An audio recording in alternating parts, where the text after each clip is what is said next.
Hello, everybody. I thought I would make a video like one of the ones I used to make, but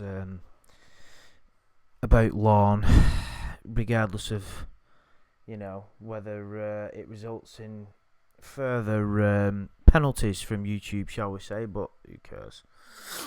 I just wanted to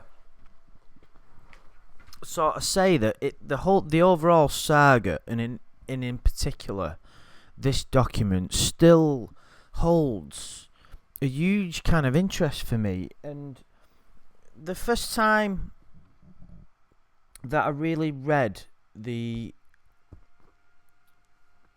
chat log in any detail, I was going on holiday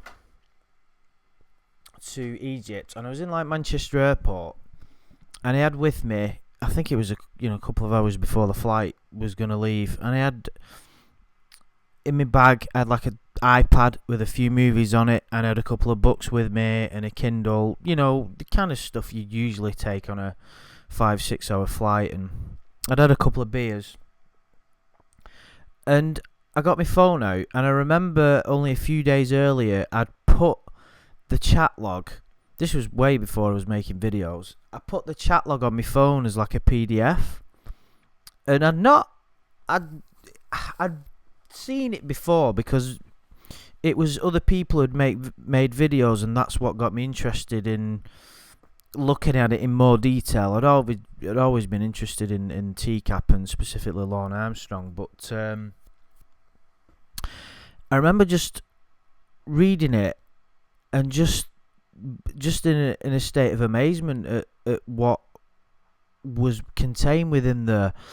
I remember from the show we'd seen other chat logs, and glimpses of them, but even from that first segment on the show where it said, "I wish I could marry you," that really caught me attention. I was like, this guy really has fell in love with this girl, and that's what held this fascination with me more than the other aspects. But as I was reading, as I started reading it, it's kind of, I can't even begin to tell you how much of a piece of entertainment I find this document.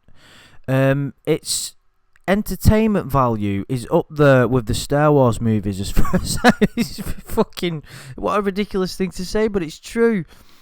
There's nothing more entertaining than real life. There's nothing more real than, but what a stupid thing to say, but you get what I mean. It's like what they say, there's nothing more scary than, real life, things like that. I can't remember, there was like a famous quote, I can't articulate it at the moment, but someone said, regardless of how much horror you could come up with and horror stories and whatnot, there's nothing more scary than true life events and things. And it's the same with this. You can come up with fiction that, look at all the great literature that's been produced in the world, and the great movies and pieces of music and fantastic pieces of art that just fantastic as a culture, as that we've created throughout the time.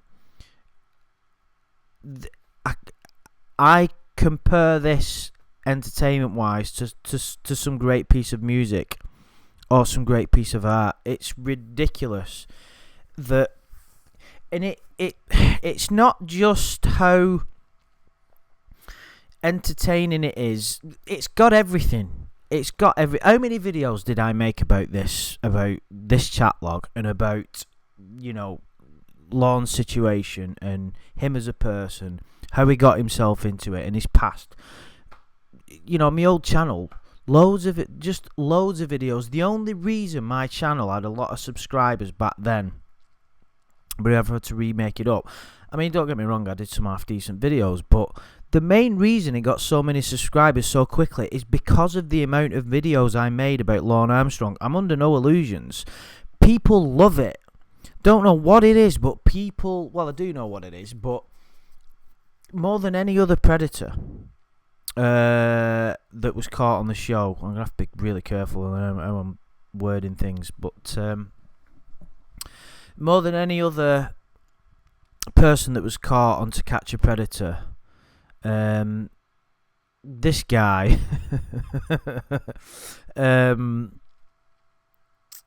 he's head and shoulders above the rest. I don't, if you look at it from overall, well, entertainment wise on the show, right? That segment, he broke down in tears. He turned up. He was subject. He spoke face to face with the decoy. Then Chris came out. Then he reacted in the way that was just unbelievable. To see him break down. If you look at the other segments and the ones that you find entertainment, it's the one where they're caught in the act. Basically, they don't really expect it. There is a case. Is it Schadenfreude? Is that the word? If you look deep into your own reasons why you find it entertainment, there is that. There is certainly that with me, and I recognise that. I'm not proud of some of the videos that I've made. I think maybe I did go a bit too far with the incessant, not from attacking somebody. I don't think I attacked Lorne. I did say some pretty unpleasant things, and most of which I think were justified, but it's about your own personal integrity, I think, and to sort of make the amount of videos that I did, I thought back and I was like, fucking hell, hang on a minute. But still, if I can just approach this from a kind of overall perspective on what that situation that he found himself in, what it represented, that was one of the main things for me. It was a reflection. I've said this in a lot of other videos I did. It's an overall reflection on life in the modern world, or 10 years ago, and how a person can fail, and how a person can get dragged down, and how a person can make such bad decisions, and how a person can turn bad. How does that happen? And this happened in the most spectacular fashion. One of the things I like about it as well is it's a niche, isn't it? Not a lot of people know about this. There's only the people that there's like a community based around him that you're probably aware of if you're listening to this. He thought he could make money out of it. But humour is an important aspect, because one thing about life is that certainly, I'm sure anybody that listening to this doesn't need me to tell them, but you can't take it too seriously. You'll destroy yourself if you do. Really, there is obviously a serious. Why do you think there's pictures of the Buddha and he's always laughing? It's like pictures don't fucking take things too seriously. The thing is with the Lorne saga, it's got that. There's just so much comedy. Not just in everything that he does. He's a bashful, comical character. It came across on the show, the way he broke down, and it comes across in this document. It's 407 pages of, fictional, non-fictional heaven. 407 of heaven. And even now, right, after 2 years of making videos and all the shit that we've been through and the community and all that, I'm still at a bit of a loss for words as how this situation has arisen. How did it happen? And the near sort of impossibility that someone could get themselves involved in the situation. Then you not only did. I'm going to have to do it. I think I'll do another video sometime on the overall timeline of what happened with him and maybe drill down on it a little bit more. I'll have to be a bit careful in how I do it, but just very briefly, you had getting caught on the show. Well, let's start with when he met her. He met her online after he scammed a couple. Spoke to her for a month, turned up at the Sting House, got busted, humiliated on TV, broke down in tears, got sent down for 5 years, got out, tried suing NBC for $80 million, repeatedly suing NBC. The things that are contained within that lawsuit, if you've not seen them, are absolutely hilarious. Luckily, I do have them on my computer before that Church of God website got taken down. He then, gets in contact with someone from the community. Then the uncut footage is released, and I will ever be grateful for seeing that. I mean, Jesus Christ. When I watched that for the first time, it was just, just so goddamn entertaining to see the uncut footage. It was very accurately called the Holy Grail. Just to sort of see that, and then him getting sucked into the community, thinking he can somehow benefit from it, and then there's his YouTube channel, someone to have the audacity to do that. There's all the bits and bats that happen within his YouTube channel that, we don't need to go into, maybe another time. And then he gets someone within the community then decides to have an ongoing relationship with him. There's no point going into that. That's something for another time as well. Obviously, there were certain differences of opinion with what went on there, which is fine. And I believe that I didn't see something flashed up on Facebook the other day where there was like some kind of a live call. I don't know what it was, but I presume that he's still talking to that person, even though he knows that it's still, he knows it was all bullshit. That's something for, like I said, for another time. I wanted to concentrate on this chat log here. But if you take all that into account, you're clearly dealing with someone who is pretty delusional. The world, 99.9% of the people on this planet are delusional. That may be hard to believe, but trust me, it's true. I'm one of them people. And, so are most people listening to this. I'm sorry to insult you, but what I mean by that is, as human beings, we don't tend to we don't tend to live in reality. We live based upon memory and anticipation. It really is quite scary. However, there are varying degrees of being delusion. There is the normal delusions that every human being will account for in their life, and just a little thing that sort of. I went round to a friend's last night, and he's been having trouble with his missus. This is just an example of human beings' craziness, and his girlfriend, she's a nice woman. However, they had a bit of an argument, and he's supposed to be ending it now, whether he will or not. Anyway, so they were sat down, and this woman brought his daughter into it and said, "You react like that if it was your daughter." And my mate went, "Calm as anything." "Well, actually, no, I wouldn't. Actually, I'd deal with it a different way." Yeah, you would. She went, and she was, screaming at him, and it resulted in things that I'm not going to go into. But it was a very interesting situation that he described to me there, and it's something I've encountered in online arguments that I unwittingly got sucked into. Basically, she was telling him how he was going to react to a situation, and they were arguing about that. Now, my friend, unfortunately, is a very enlightened person, but he lost it a little bit then, which as human beings we do. And then an argument ensued, and it takes two to argue. So he kind of... I just found what a ridiculous situation, right? Someone's telling you how you would react. So even you yourself wouldn't necessarily 100% be able to guarantee how you would react to a situation. But yet she was telling him. And that started an argument. Now, if you really look at that, you're arguing over nothing. There's no reality to that discussion. It's hypothetical.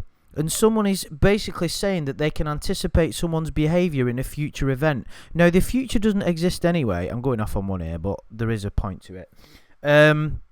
And it just made me think, what a bizarre situation. And all arguments, all people that argue or have a difference of opinion, it's all the same. It's all bullshit. And looking at online arguments, because there was something the other day, a couple of weeks ago, with all that bullshit that was on another channel that people was having a pop at a certain thing I'd said one night on a live stream, and this guy was proper, like, I don't know whether it was real or a fake account, because there's a lot. That's something I'll never be able to get my head around. People who wasted, never mind. But anyway, so someone started saying something along the lines of, you need to apologise, blah, blah, blah, blah, blah. And I didn't know whether this guy was real, and I thought, I'm not wasting my time talking to someone if it's just some, Chinese kid who's 12-year-old sat there on the other side of the world just having a bit of a giggle, because you've no idea, have you? This is why I try not to get involved. Number one, it's pointless arguing anyway. Number two, you don't know who you're talking to, do you? So really, what is the point? There isn't any. So it was like getting to me a little bit, because I got sucked into it, because I unwittingly wrote a reply in the first place, which you always try not to. So on this occasion I did, and then I asked this person, I said, what's your real name? Basically so I could see if I could find him on Facebook and know that he was a real person. And then at least I know who I'm talking to. Because you can say what you want about me online, but I don't hide behind anonymity. I'm not one of these people that has to fucking set up one account after the next and do whatever. I'm not that kind of a loser. But so I thought, I'll see who I'm dealing with, and then I'll write him a reply. I'll send him a long reply, or her, or whoever it was. I'll write them a long reply reacting to their points, because they were questioning my character a little bit, which I just thought, well, let's address it, and then everybody can read it. And then this person wouldn't confirm who they were, and they said they didn't have a Facebook account. So I was like, well, I'm not wasting my time then, forget it. I've got better things to do. And then that person then put another comment on and started saying, oh, Andrew was going to send me a private message on Facebook. Why do it on Facebook? Can you not bear to see everybody see your response? And I was like, so basically that person was arguing online about something that he'd come to a false conclusion about what my intentions were. So he was going on one himself about something that there was a total illusion. He thought that I was going to send a message privately, and that's the reason I wanted his name, which wasn't the case. So he'd made his own assumptions and then wanted me to react to it in some kind of discussion. So I was like, well, what?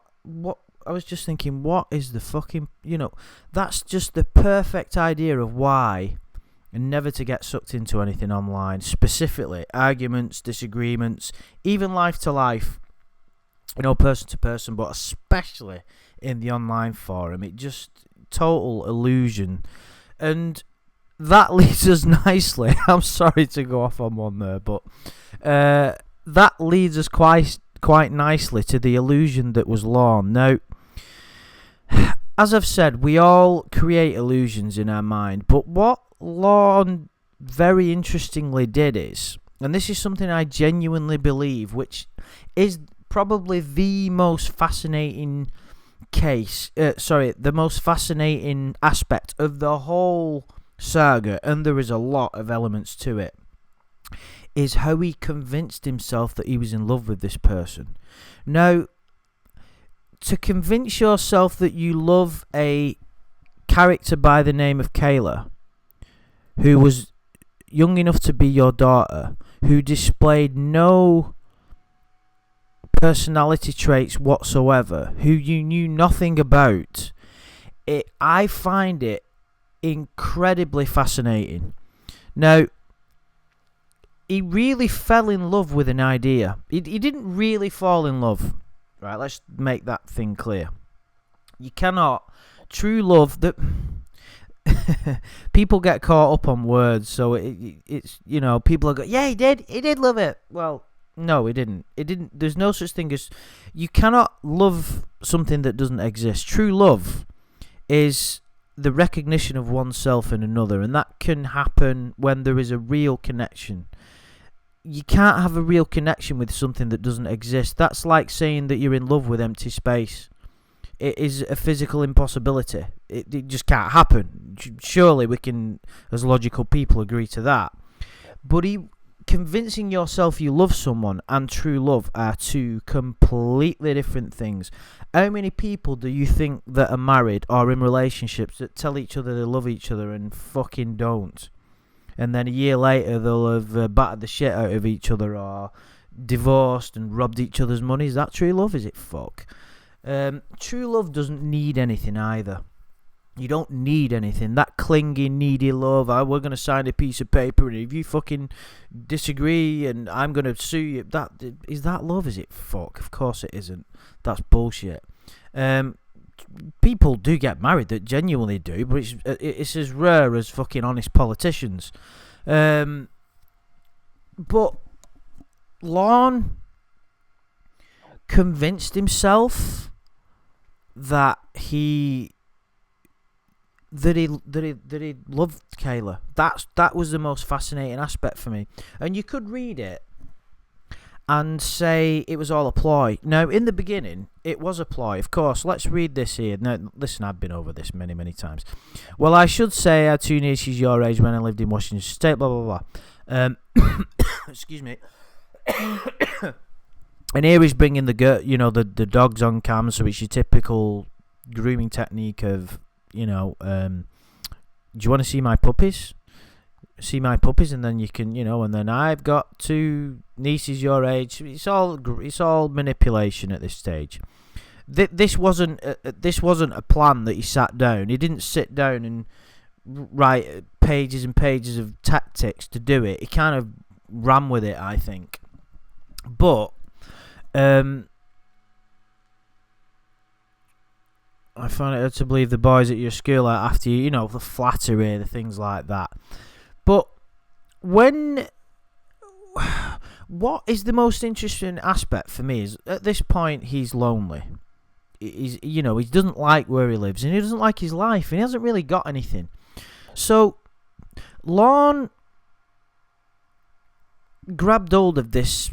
It was kind of like a perfect situation for him that turned out to be the most unperfect situation.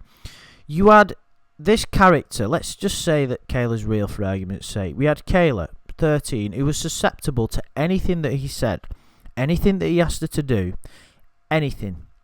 Any fantasy that he wanted to fulfill could be fulfilled through her. Children, running away together. The fantasy, ridiculous, I'm going to be famous. Everything that he disliked about his life, every fantasy that he had, he could fulfill through her. She would buy into the fact that he was going to be famous, and he could live that fantasy through her. He could fulfill his fantasy of wanting to be with younger girls. He could fulfill his bizarre sexual tendencies through her. He could fulfill his talking about certain aspects of his life, getting things off his chest when he spoke about things that things that weren't good in his life, things that he'd done before, things about his family. Everything that he wanted to basically get off his chest and speak about, and everything that fantasy he wanted to fulfill, every insecurity that he had, that could be appeased through her. Now, that is what made him think that he loved her. He didn't love her, of course. It's ridiculous, but he had a concept in his mind of what he had, pictures, and he had this person talking to her. So he'd created a character in his mind, and Lorne loved that character. People can have affection for fictional characters. Of course, it happens all the time, doesn't it? With all the film, all the film series that are out there, and the books, and the Harry Potters, and all that, and Lord of the Rings, and Star Wars, and all them crazy Marvel films. People of all ages have affection for characters, fictional characters, the hero's journey. So it's not uncommon, but Lorne had affection for this fictional character, but he didn't know it was a fictional character. Well, deep down he did, but the level that he was operating, he had no idea. And, excuse me, that's what he fell in love with. That is the most interesting aspect of the whole saga to me. It's a reflection on human insecurities, the human ego, the human mind, how it works, how we like to manipulate, and how we create our illusions, how we think that we've got a good grip on reality when in fact we don't. And even the most, I was reading a book, what was it called? Tibet, I can't remember. I've got all these. I think it was called This Is It by Nisargadatta. Anyway, never mind. I was reading this spiritual book, and it was about this guy who went to a monastery, a monastery to do some meditation, and he kind of thought that he needed a bit of balance in his life. So what happened was that these monks told him the truth about how you should live your life, and dedicate a lot of your life to stillness and quiet and truth and things like that. And this guy was like a businessman and had a bit of, we had a good thing going on in life, successful and all that. And this monk explained to him the illusions that he created in his life, and how none of what he thought was real, and all this corporation, none of it was actually real, and that it was all an illusion, and that the ownership of the businesses and the money and all that was just an illusion. And this guy broke down in tears on the floor, and literally had a breakdown. He just was totally fucked, this guy. He was like on the floor, shivering, tears. Because the illusions that he created, that he thought were real, had just been broke down. So it was like someone had just told him, your whole life has been total bullshit. And it's pretty much like that for a lot of people. And Lorne, at this point, had thought he had a good grip on things. It's quite scary. I mean, looking at it, someone could tell the president of the illusions he created, and if someone could really get through to him and break down his mind structures, he'd break down on the floor and start crying as well. But that's not going to happen. But obviously, anybody with intelligence, with a degree of intelligence, would look on their situation in Lorne's shoes and would quite clearly see that it is a total illusion, because it's not that, some illusions are easier to see than others. This one, obviously, chatting to someone so young and in such a situation is ridiculous. But he thought that he cracked it. He thought he'd made it. He thought she was the answer to all his problems, and the answers to the girl the person of his dreams, and good standing person of good background and whatnot. And that's the illusion that he was living in. Now, that reaction of when Chris confronted him, and he started crying, and he carried on crying and crying and crying, part of it, I think, is that him starting to figure out that illusion. Not all of it, because he didn't get it for a very, very long time, did he? We know he doesn't truly understand it now. He doesn't really truly understand he doesn't grasp. He can't process exactly what the situation he was in. He has to play the victim in a lot of this. He was wronged by people. It's the only way that he can survive. He can't break down these structures in his mind, because if he did it, it'd be well. It's a funny thing, right? You're either, if let's just say all them walls broke down and he saw the illusion, you could go one of two ways. You could either realize true enlightenment or destruction. It could go one of two ways.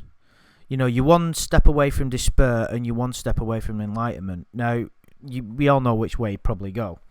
But that's why Lorne can only exist in a victim's world, because he can't face reality. He chooses. It's not that he chooses not to, and most people do. It's crazy that humans have a crazy ability of self-deception. You've no idea the stupid deceptions that we convince ourselves on every day. And even a little thing like, before, my nephew came around and we watched a movie together, and I was in the pizza shop and I was waiting for the pizza to get done, and the stupid woman behind the counter, and that's a delusion, me calling her stupid, but I was getting frustrated because she'd forgot my order, and so I had to wait an extra like 10 or 15 minutes. And during that 10 and 15, I managed to get it half price because I was pretty pissed off, and there's nothing wrong with complaining. But during that 15 minutes, my mind was creating all kinds of crazy things about this place is inefficient, she's not got a clue what she's doing, the staffing levels are crazy. All of that stuff that my mind was throwing out, I didn't have a fucking clue about. None of that could have been true. She could have been the greatest manager in the world who dropped a piece of paper on the floor or something like that. But I was pretty pissed off. But I was creating illusions that I've no idea that were true. And as humans, we do that all the time. It's absolutely incredible. And the trick is not to make judgments about anybody or anything. Never. And it's true wisdom when you realise you know fuck all. It's the only wisdom we've got. It's a bit of a paradox, really. The less you know, the more you know. It's once you can grasp that, you can, you're onto something. But of course, Lorne, if you think about all the sort of anger he has towards certain people and certain groups, and some of it you could look at it and say, well, he's got a point, but that doesn't change anything. It doesn't change the fact of what he did. But he can't fully get his head around that, because it's the easier way out to blame everybody else, and that way he doesn't have to take the full brunt of it. And to be fair, can you imagine yourself in that position, right? It's very difficult to do, because you wouldn't, would you? You'd never be in that situation. But I've often wondered, if I was in that position and I realised, I look back on my life now, and I've done some fucking ridiculously stupid things and wasted so much fucking time. And it really gets me down. Some of when I was younger and getting drunk, and just the stupid thing. We were all young, weren't we? But sometimes I look back, and it's not just that though. It's things like wasting so much time playing computer games. I mean, I don't mind the odd 10 minutes now here and there, but literally days and hours and weeks of my life must have been spent playing computer games. What a waste of time. And if you look at it from Lorne's perspective, if he was to think back and think, oh my God, what was I doing, on them chat logs and running around and scamming people and spending how much time he spoke to that woman in wherever it was, Amanda James, because he said he was talking to her for a couple of years. He'd be like, if you really saw that, it'd be difficult to take, wouldn't it? But it's much, much easier for him to blame everybody else. Of course, it's ignorance is bliss, isn't it? But of course, the disadvantages of that, and Lorne is still seeing that now, is you have no personal growth. It's quite obvious, isn't it? I don't mean to be patronising to anybody, but of course, it may seem like the easier way out of life to not take personal responsibility, and from one perspective, it is, because you're not exposing yourself to any particular really bad hurt, potentially, or disillusion. But growth can only come out of disillusion. That's the only way it can happen. There can't be enlightenment without disillusion. It just can't. But Lorne, that's why Lorne never has any personal growth. That's why he's not learned any lessons. It's not because he's got a lack of intelligence. It's because his mind, I'd love to know how it it's kind of a spiritual thing, innit? What makes somebody like that? But his total refusal to take any responsibility and look at the truth is hindering him and stopping him from any personal growth. And that is why he's continually getting caught in the same situation, continually getting scammed by the same people, and pretending to be this and pretending to be that. And, you know, anybody that was following my channel before will know that, Christ, we got some good entertainment out of it. Not going to go into the rights and wrongs of it. That's, you know, it's been and gone and all that. And, I'm not saying I'm right. I would never do that. I think I've got a pretty good take on it sometimes, but I do say sometimes. I do not believe that he'll ever... well, anyway, we don't know what's going to happen, but that's why he continues to get caught in this road, isn't it? You've got to... I don't care what anyone says, right? It's very easy to stand back and go, oh, you fucking deserve, go and kill yourself, Lorne. Well, that's a very childish way of looking at it. The problem is with him is he tried to do what he tried to do to a child, which was an imaginary kid, so there was no kid there. But once you do that, once you put yourself in that position where you try to do that, you're pretty much fucked. There's no comeback. You can't really defend yourself, and this is what makes his whole YouTube fiasco so ridiculous. There's no... I don't wish him any harm, but there will always be people, and from one perspective you can understand it, that will wish him harm, because he is a danger, or was, to younger people. I feel sorry for him a little bit. There is a part of me that feels sorry for him. There's a part of me that feels sorry for him because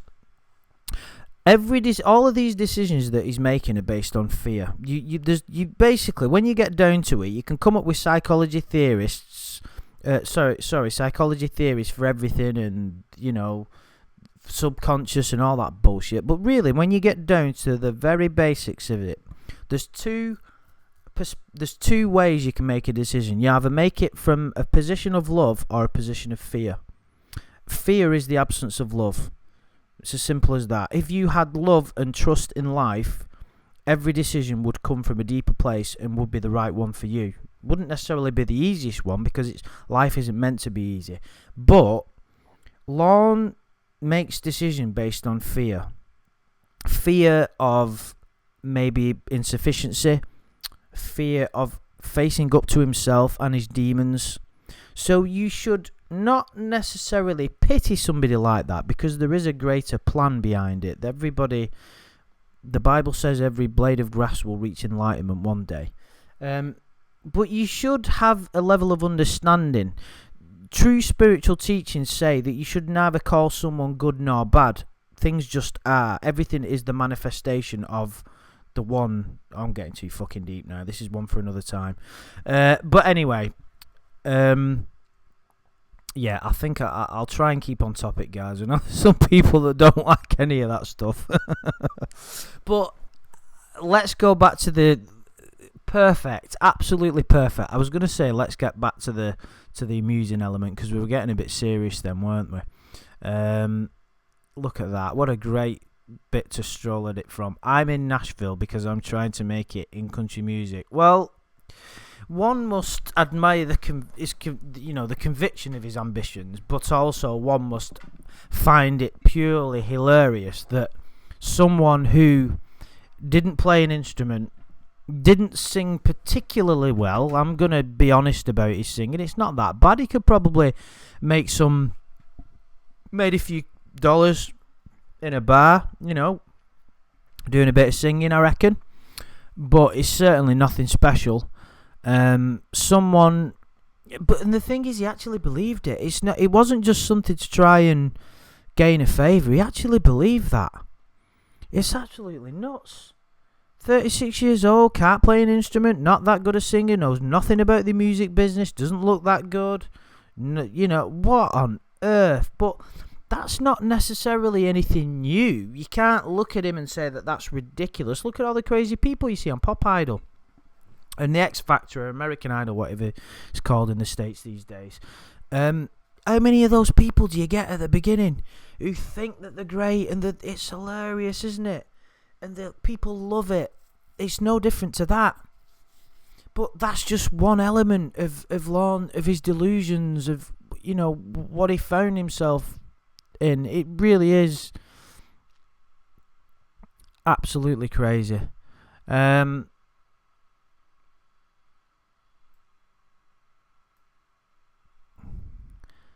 hang on. What's this? Are your parents ever going to... I don't remember him asking that. Are your parents ever going to have another baby? How many brothers and sisters you have? None. Oh, I don't think so. Bummer, you got any? Yeah, I've got... Right. No, I just don't remember that. You see, this is the thing, right? There's always new aspects to it. There's always little bits that either I've forgotten or I've never looked at it from that perspective. Do you remember when I did... Anybody that was familiar with the channel, my channel from old, did some videos with... I think it might have even been Adam who mentioned it. But anyway, whoever it wasn't me that came out with it. And he said that Lorne was having a conversation with himself. And I pointed to it earlier when I said it was an illusion that he created a solution to his problems. But when there was that bit in the chat, I can't find... I wouldn't be able to find it now, but there was like 5 questions that he asked one after the other. Are you anxious to touch my penis? And then she replied, yeah. Are you anxious to touch my butt? Yeah. Are you anxious to do... Are you... You know, it was like 5, 6, 7 questions. And he was getting like 1-word replies. And he was... You can just imagine him sat there and he literally was having a conversation with himself. He'd created an alter... It's the craziest thing. And... You know, we've had other chat logs that we can get a lot from, but nothing quite like this. Like I said, the reflections on the society. If we look at like the reflections on how it reflects the society at that point, right? How someone can get addicted to the internet, how someone can be going from job to job, how someone can be sort of, you know, sort of conflict with a family, someone who's skipped states to avoid the law, someone who's got repressed, bizarre sexual fantasies that are pretty fucking unhealthy to say the least, somebody who is ridiculously insecure, someone who has got all these elements that has been created by how mad the world is. It really, every aspect of like how people get, you know, sort of downtrodden is the wrong way of putting it where he's concerned, but how people find themselves in bad situations all is reflected within this chat, and how challenging modern life is, and someone who just failed spectacularly. And I don't say that to be horrible, I don't mean to be mean to anybody for the sake of it, but it's true. It's a spectacular failure on the level which has never been seen before. And the fact that it's not even that well known is what I find it fascinating. It's worthy of a documentary series on Netflix. It's worthy of a film, books. It really is, as far as I'm concerned. I believe I've rabbited on for too long. I may be on borrowed time again with these videos. So be it. But, yeah, guys, leave any comments. I'm going to try... Obviously, I'm never going to put out the same amount of videos. It's just a nice little hobby every now and again. That, you know, never going to do the amount that I used to. But what I am planning to do is, at some point, continue the Dusty McFetridge chat log, go into that when I, you know, fancy a bit of dark reading, and do the police interview of Mr. R, the school teacher. So guys, please leave any comments, and if you've enjoyed it, let me know. I would appreciate it, and I will speak to you soon.